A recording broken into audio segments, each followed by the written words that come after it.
1 फरवरी को केंद्रीय वित्त मंत्री निर्मला सीतारमण लोकसभा में देश का बजट पेश करेंगी। इस बजट से देश भर को काफी उम्मीदें हैं। यहाँ राजस्थान में भी बहुत सारे लोग जो अलग अलग वर्ग के हैं उनको उम्मीदें हैं, क्योंकि मोदी सरकार के कार्यकाल का, वर्तमान कार्यकाल का यह आखिरी बजट है, इसलिए इससे उम्मीदें भी ज्यादा है और इससे चुनावी बजट कहना भी गलत नहीं होगा। इस बजट से पूर्व यहाँ राजस्थान चैम्बर के इस कार्यालय में एक विशेष प्रतिनिधि मंडल है, क्योंकि राजस्थान चैम्बर एक राजस्थान की सबसे बड़ी और सबसे प्रतिष्ठित, सबसे पुरानी संस्था है और यहाँ इससे जो तमाम जो उद्योग और व्यापार के प्रतिनिधि इससे जुड़े हुए हैं, इन्होंने यहाँ एक परिचर्चा की है। डॉक्टर KL जैन वर्षों से, आधी सदी से ज्यादा वक्त हो गया इसका नेतृत्व कर रहे हैं संस्था का।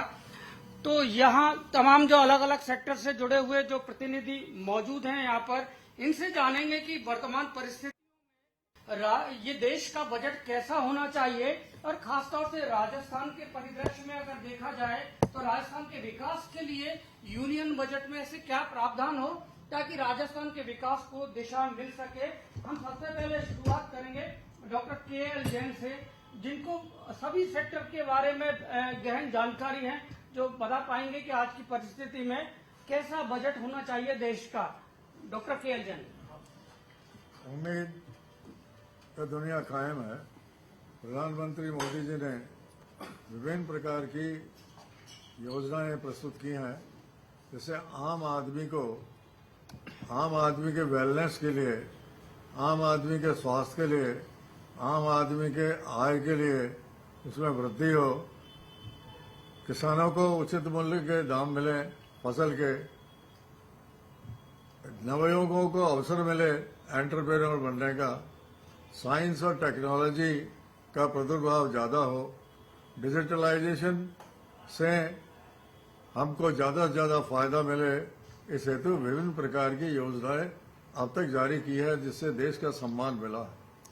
आने वाले बजट में हम उम्मीद करके चलते हैं, जैसा कि उम्मीद है कि टैक्स की दरों में कमी होने की संभावना प्रबल है, जिससे लोगों के पास पैसा हो और सेविंग्स होगी तो मैन्युफैक्चरिंग सेक्टर बढ़ेगा, डिमांड बढ़ेगी।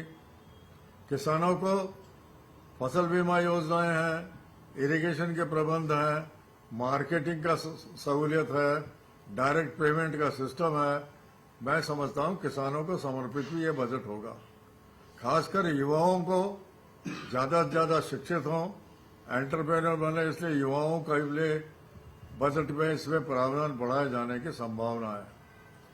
विभिन्न योजनाएं राज्य सरकार के द्वारा जो प्रतिपादित होती हैं, उनको समय पर भुगतान, उनको जो मिलना चाहिए डेवलपमेंट फाइनेंस कमीशन के रिकमेंडेशन के आधार पर, वो मिलता रहे, इसकी व्यवस्था भी सीतारमण जी अवश्य तय करेंगी। GST जो लगा, हर साल दर साल उसमें वृद्धि हो रही है। कुछ अर्थशास्त्रियों का मानना है कि महंगाई के कारण से टैक्स का कलेक्शन ज्यादा हो रहा है। ऐसा जो अंदेशा है कहीं हद तक वो सही भी है। मैं समझता हूँ GST की जो जटिलता है उनको सरलीकरण करने की जरूर इस बजट के अंदर प्रावधान आएंगे। बल्कि ये जो 4 स्लैब्स हैं, इन 4 स्लैब्स को घटाकर मेरे ख्याल से दिशा निर्देश GST काउंसिल को दिए जा सकते हैं, जिससे ये केवल 2 रेट रहे, एक 5%, एक 16% और 28% के अंदर बहुत से जो आइटम्स हैं जो आज रोजमर्रा के काम की चीजें आ गई हैं, और सीमेंट उद्योग, सीमेंट है, इलेक्ट्रॉनिक्स का सामान है, ये 16-17 के जो ब्रैकेट में आ जाएं, और अगर इससे अगर कुछ हानि होती है तो संभावना यह है कि 28% जो मादक पदार्थ हैं उनकी सीमा बढ़ाई जा सकती है। इसी प्रकार डायरेक्ट टैक्स के अंदर भी स्लैब्स में तब्दीली की जरूरत है। जो 2.5 लाख तक की अभी तक छूट है उसको बढ़ाने की बड़ी संभावना सब तरफ से है। और जो लोक लुभावना बजट तो मैं नहीं कहूंगा, लेकिन एक कामयाब बजट पेश वो करेंगी, ऐसी हमको उम्मीद है, जिससे मैन्युफैक्चरिंग सेक्टर बढ़े, युवाओं को रोजगार की संभावनाएं बढ़ें और एम्प्लॉयमेंट जनरेशन जो एक्सपेक्टेड लेवल पर है, जनसंख्या प्रसार बहुत तेजी से हो रहा है। इसको रोकने के लिए भी मेरे ख्याल से जो एक नियम वाला सिद्धांत था, शायद उसके लिए भी कुछ दिशा निर्देश दिया जा सकता। हमारा हिंदुस्तान इस वक्त काफी चीन से तनातनी का मामला है। पाकिस्तान की तो हालत खस्ता है, लेकिन फिर भी आतंकवाद का बढ़ावा देने की बात है। मुझे लगता है डिफेंस के ऊपर भी बजट की बढ़ने की संभावना। शिक्षा में बजट बढ़ सकता है। किसानों के संबंधित कृषि, किसान, इरिगेशन, इनके ऊपर भी बजट के प्रावधान बढ़ेंगे और निश्चित तौर पर डायरेक्ट टैक्स और इनडायरेक्ट टैक्स में आम जन को रिलीफ मिले, ये प्रावधान जरूर होगा। बैंकों में एनपीए घट रहे हैं और एक दूसरा बैंक जो बेड लोन्स को लेगा, उस बैंक में क्या प्रगति हुई है। डिसइन्वेस्टमेंट के जो उनके टारगेट्स हैं, वो डिसइन्वेस्टमेंट के टारगेट भी आएंगे और सबसे ज्यादा जीडीपी में ये जो हमारा डेफिसिट फाइनेंसिंग है, इसकी सीमा को कहीं तक रोकने की कोशिश होगी, ऐसा हमारा अनुमान है। हम डॉक्टर साहब, डॉक्टर जैन के पास वापस से आएंगे, बात करेंगे, लेकिन और भी प्रतिनिधियों से बात करते हैं। और राजस्थान चैम्बर के इन प्रतिनिधियों में एक महिला प्रतिनिधि भी हैं जो इंडस्ट्री से रेगुलर जुड़ी हुई हैं। आप बताइए मैडम, आज की परिस्थितियों में कैसा होना चाहिए बजट? महिला सेक्टर अभी भी बहुत अनऑर्गेनाइज्ड है, उनके लिए बहुत मदद की जरूरत है। और 24 लाख से 50 लाख के इनकम टैक्स जो लगते हैं उनको फ्री होना चाहिए, ताकि उनकी ग्रोथ अच्छी हो सके। एक बहुत बड़ा सेक्टर है, उसको सपोर्ट चाहिए हर तरीके से। महिलाओं को टैक्स में छूट मिलनी चाहिए, जाहिर सी बात है। एनके जैन जो खुद भी कई संस्था चलाते हैं, एम्प्लॉयर एसोसिएशन के प्रेसिडेंट हैं, कई संस्थाओं से जुड़े हुए हैं, लगातार प्रतिवेदन देते हैं सरकार को बहुत सारी मांगों पर। आप बताइए इस बार क्या होना चाहिए इस आम बजट में?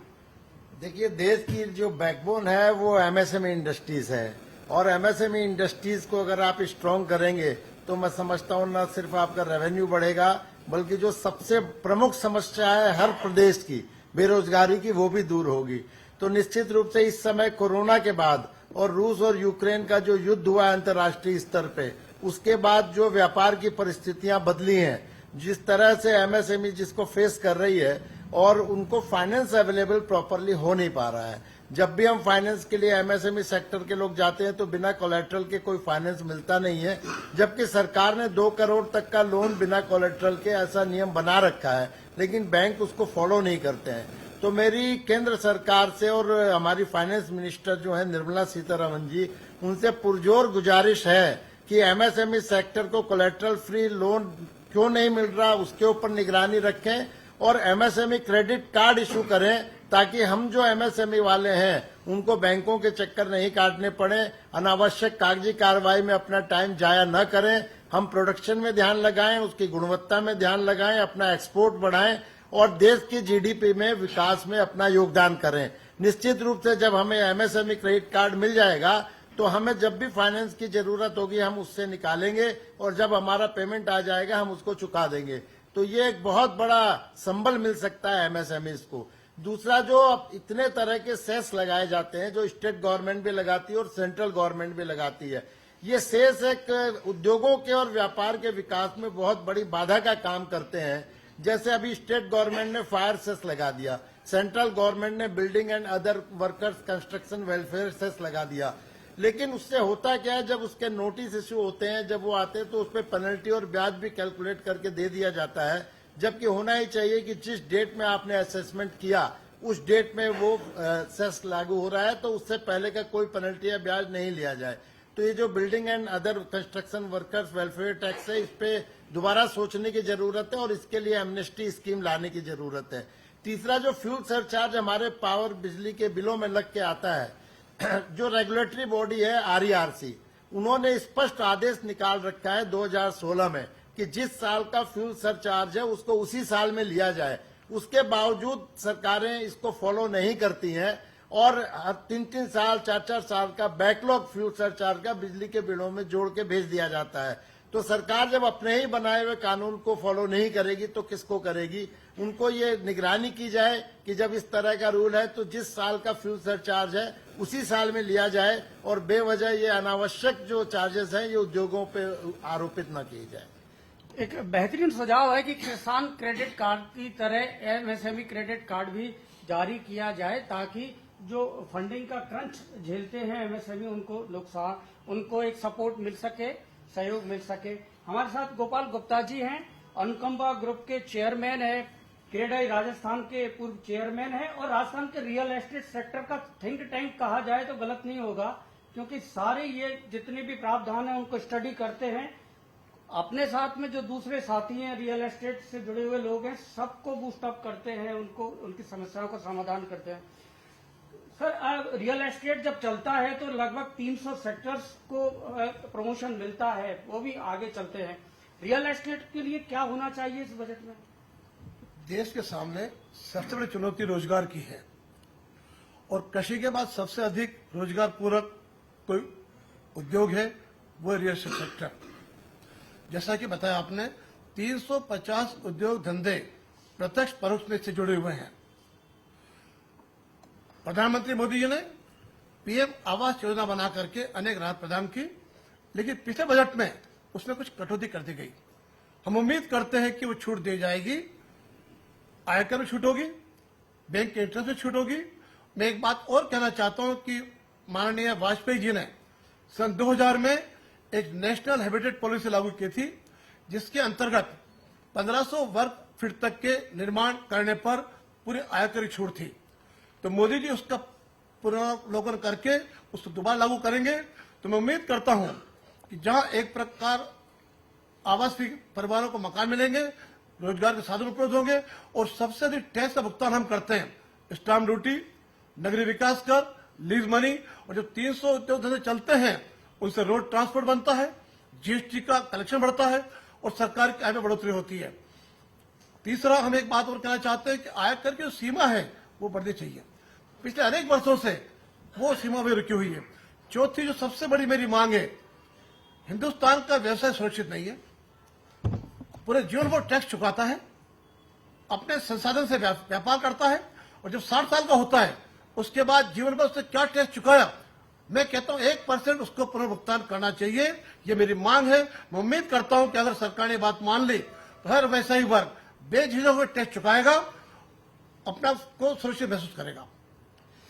व्यापारियों को भी सोशल सिक्योरिटी होनी चाहिए। सरकार कुछ ऐसे प्रावधान करे कि जो जीवन भर टैक्स चुकाने वाले व्यापारी हैं, अपनी ओल्ड एज पर 60 साल से ज्यादा उम्र होने पर उनको सामाजिक सुरक्षा मिले, परिवार चलाने को, और उनको संबल मिले सरकार की ओर से।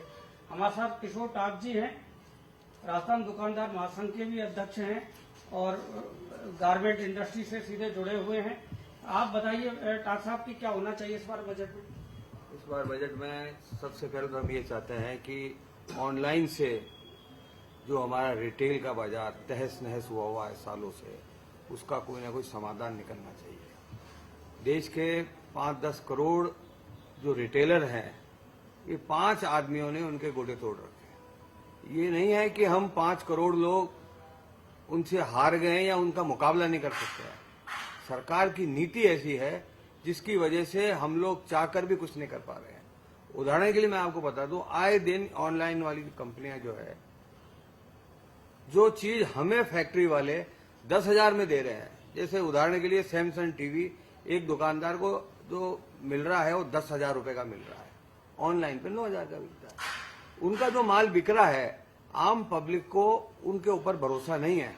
आम पब्लिक हमारे यहाँ आती है, मॉडल देखती है, चला के देखती है, कंपनी देखती है, और फिर क्योंकि 10,000 रुपए के अंदर हम दे रहे हैं और 9,000 रुपए के अंदर ऑनलाइन वाला दे रहा है, तो वो ऑनलाइन से ऑर्डर करके मंगा लेते हैं।